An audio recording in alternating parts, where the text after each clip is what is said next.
நமச்சிவாய சிவாய நம. அனைத்து தமிழ் உள்ளங்களுக்கும் கனிவான வணக்கங்கள். நிகழும் ஸ்ரீ மங்களகரமான விசுவாச ஆண்டு ஆவணி மாதம் 16ஆம் நாள் திங்கட்கிழமை அன்று நவமி திதியில் கேட்டை நட்சத்திரத்தில் விஸ்வகம்பம் நாமயோகத்தில் பாலவம் கர்ணத்தில் சித்தயோகம் கூடிய நன்னாளில் இந்த சீர்மிகு செப்டம்பர் மாதம் பிறக்கிறது. இம்மாத கிரகப்பெயர்ச்சி என எடுத்துக்கொண்டால் சுக்கிர பகவான் 14ஆம் தேதி கடகராசியில் இருந்து சிம்ம ராசிக்கு பயிற்சியாகின்றார். புதன் பகவான் 15ஆம் தேதி சிம்ம ராசியில் இருந்து கன்னி ராசிக்கு பயிற்சியாகின்றார். சூரிய பகவான் 16ஆம் தேதி சிம்ம ராசியில் இருந்து கன்னி ராசிக்கு பயிற்சியாகின்றார். செவ்வாய் பகவான் கன்னி ராசியில் இருந்து துலாம் ராசிக்கு 13ஆம் தேதி பயிற்சியாகின்றார். இந்த கிரக மாற்றங்களால் உங்கள் வாழ்வில் இம்மாதம் ஏற்படக்கூடிய சுப மற்றும் அசுப பலன்கள் என்ன என்பதனையும், அசுப பலன்கள் ஏற்படுமாயின் ராசிக்காரர்கள் செய்ய வேண்டிய பரிகாரம் என்ன என்பதனையும், வணங்க வேண்டிய தெய்வம் யார் என்பதனை பற்றியும் விரிவாக காண்போம். பிறக்க போகும் இம்மாதத்தில் உங்கள் வாழ்வில் வளமும் நலமும் செல்வ செழிப்பும் பெற்று வாழ்வில் உயரிய நிலையை அடைய எல்லாம் வல்ல எம்பெருமானை வேண்டி விரும்பி கேட்டுக்கொள்கிறேன். மிதுன ராசி அன்பர்களே, இந்த மாதம் குழப்பங்கள் நீங்கி மனதில் தெளிவு உண்டாகும். முயற்சிகளில் எதிர்பார்த்த பலன் கிடைக்கும். வழக்குகளில் சாதகமான போக்கு காணப்படும். வியாபாரத்தில் நீங்கள் எடுக்கும் முயற்சிகள் அனைத்தும் வெற்றி பெறும். உத்தியோகத்தில் இருப்பவர்களுக்கு இடமாற்றம் உண்டாகலாம். உழைப்பு அதிகரிக்கும். தொழில் வியாபாரத்தில் எதிர்பார்த்த அளவு வேகம் இருக்கும். பணவரத்து தாமதப்படலாம். ஆர்டர்கள் தொடர்பாக நீங்கள் அலையும் அலைச்சல் வெற்றி தரும். பங்குதாரர்களுடன் இருந்து வந்த பிரச்சனைகள் அகலும். அரசாங்க அனுகூலம் கிடைக்கும். குடும்பத்தில் இருப்பவர்களின் வீண் பேச்சால் மன வருத்தம் உண்டாகும். கணவன் மனைவிக்கு இடையே திடீர் கருத்து வேற்றுமை ஏற்பட்டு நீங்கும். வீண் பிரச்சனைகளில் தலையிடாமல் ஒதுங்கி செல்வது நன்மை தரும். உறவினர் நண்பர்களிடம் பழகும்போது கவனம் தேவை. பெண்களை பொறுத்தவரை குழப்பங்கள் நீங்கி மனதில் தெளிவு உண்டாகும். எதையும் ஒரு முறைக்கு இருமுறை யோசித்து செய்வது நல்லது. கலைத்துறையினருக்கு காரிய வெற்றிக்கு தேவையான உதவிகள் கிடைக்கும். எதிர்பாராத செலவுகள் உண்டாகும்.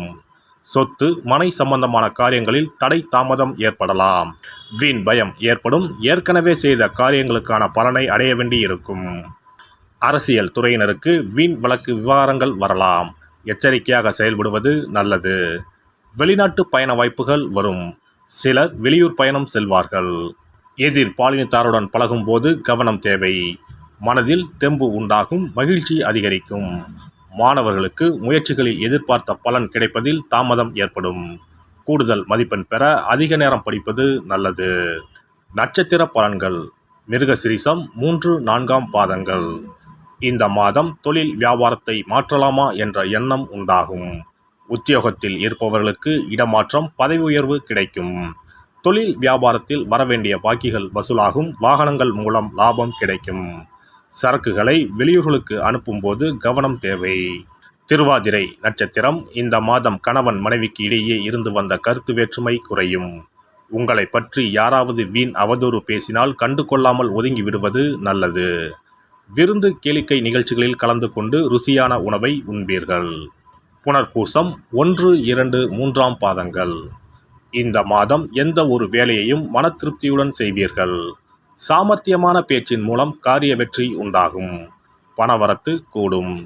கடுமையான முயற்சிகள் மேற்கொள்வது குறையும். வீண் வாக்குவாதங்களை தவிர்ப்பது நல்லது. எதிர்பாராத செலவுகள் உண்டாகும். புதன் கிழமையில் பெருமாளுக்கு துளசி மாலை அணிவித்து தீபம் ஏற்றி அர்ச்சனை செய்து வழங்குவது வாழ்க்கையில் முன்னேற்றத்தை தரும். சிறப்பு பரிகாரம். சொந்த வீடு அமைவதற்கு ஆன்மீக பரிகாரம். சொந்த வீடு கனவு நிறைவேற வேண்டும் என்பதற்காக எத்தனையோ கோவிலுக்கு சென்று எத்தனையோ பூஜை வழிபாடு என செய்தும் ஒன்றும் நடக்கவில்லை என்பவர்கள் வீட்டிலேயே இந்த எளிய பரிகாரத்தை செய்து வந்தால் நல்ல பலன் கிடைக்கும்.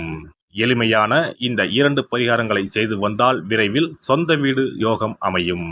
அதனால் நம்பிக்கையுடன் இந்த சக்தி வாய்ந்த வழிபாட்டை செய்து வரவும். எவ்வளவுதான் சொத்து பணம் இருந்தாலும் நமக்கென்று ஒரு வீடு இல்லை என்றால் அது மனக்குறையாகவே இருக்கும். சொந்த வீடு வாங்க முடியவில்லையே என்பது பலரின் ஏக்கமாகவும் கனவாகவும் இருந்து வருகிறது. சொந்த வீடு வாங்க வேண்டும். வாங்கிய இடத்தில் விரைவில் வீடு கட்ட வேண்டும்.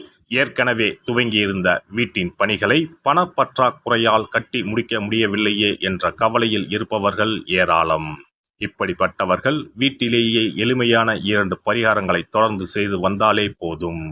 சொந்த வீடு வாங்க வேண்டும் என்று நினைப்பவர்கள், அதற்கான முயற்சியில் ஈடுபட்டிருப்பவர்கள் ஒரு சிறிய அகல் விளக்கில் விளக்கெண்ணெய் ஊற்றி தீபம் ஏற்ற வேண்டும். மகா விஷ்ணுவின் அவதாரங்களில் ஒன்றான வாமனரை மனதில் நினைத்து சொந்த வீடு அமைய வேண்டும் என்று பிரார்த்தனை செய்து கொண்டு மாதந்தோறும் வரும் திருவோண நட்சத்திரத்தன்று வீட்டின் அக்னி மூலையான தென்மேற்கு மூலையில் இந்த விளக்கை ஏற்றி வைக்க வேண்டும். அக்னி திசை என்பது மண்ணுக்குரிய திசையாகும். அதாவது அங்காரகன் எனப்படும் செவ்வாய் பகவானுக்கு உரிய திசை இதுவாகும். 3 அடி மண் கேட்டு 3 உலகையும் அளந்தவர் வாமனன்.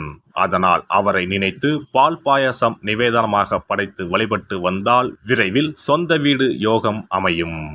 மற்றொரு பரிகாரமாக வீட்டில் பயன்படுத்தும் காமாட்சி விளக்கு அல்லது கஜலட்சுமி விளக்கு அல்லது வழக்கமாக பயன்படுத்தும் ஏதாவது ஒரு விளக்கை எடுத்துக்கொள்ளுங்கள்.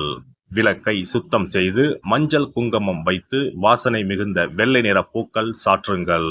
பிறகு 5 ரூபாய் நாணயத்தை விளக்கிற்குள் போட்டு நெய் அல்லது எண்ணெய் ஊற்றுங்கள். ஒரு சிறிய தட்டின் மத்தியில் மஞ்சள் குங்கும பொட்டு வைத்து அதன் மீது 5 ரூபாய் நாணயத்தை வைத்து நாம் ஏற்கனவே தயார் செய்த விளக்கை இதில் வைத்து விளக்கினை ஏற்ற வேண்டும். தினமும் காலையில் 6 மணி முதல் 7 மணிக்குள் இந்த விளக்கை ஏற்றி வந்தால் விரைவில் வீடு கட்டுவீர்கள். 5 ரூபாய் நாணயம் என்பது குபேரனுக்கு உரியதாகும். இதை விளக்கில் போட்டு ஏற்றுவதால் வீடு கட்டுவதற்கான அல்லது வீடு வாங்குவதற்கான பணம் ஏதாவது ஒரு வழியில் உங்களுக்கு கிடைக்கும்.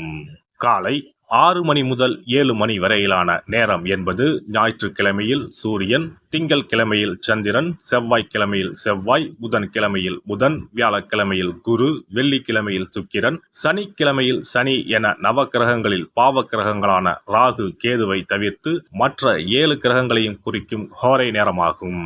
இந்த நேரத்தில் விளக்கு ஏற்றுவதால் நவ கிரகங்களின் அருள் கிடைத்து பூமி யோகம் உண்டாகும். எந்த ஒரு பரிகாரம் என்றாலும் மனதில் முழு நம்பிக்கையோடும் இறைவனை உறுதியாக வேண்டி வழிபாடு செய்தால் மட்டுமே பலன் தரும். எளிமையான இந்த பரிகாரத்தை தொடர்ந்து செய்து பயன்பெறுங்கள். எல்லாம் வல்ல இறையருளால் நீங்களும் உங்கள் அன்பு குடும்பமும் உடல் நலம், நீலாயுள், நிறை செல்வம், உயர் புகழ், மெய்ஞானம் ஓங்கி வாழ்க வளமுடன். இந்த வீடியோ பதிவு உங்களுக்கு பிடித்திருந்தால் லைக் பண்ணுங்க, கமெண்ட் பண்ணுங்க, ஷேர் பண்ணுங்க, மறக்காம சப்ஸ்கிரைப் பண்ணுங்க, பக்கத்துல இருக்கிற பெல் பட்டனை கிளிக் பண்ணுங்க. நன்றி, வணக்கம். ஓம் நமச்சிவாய, சிவாய நம.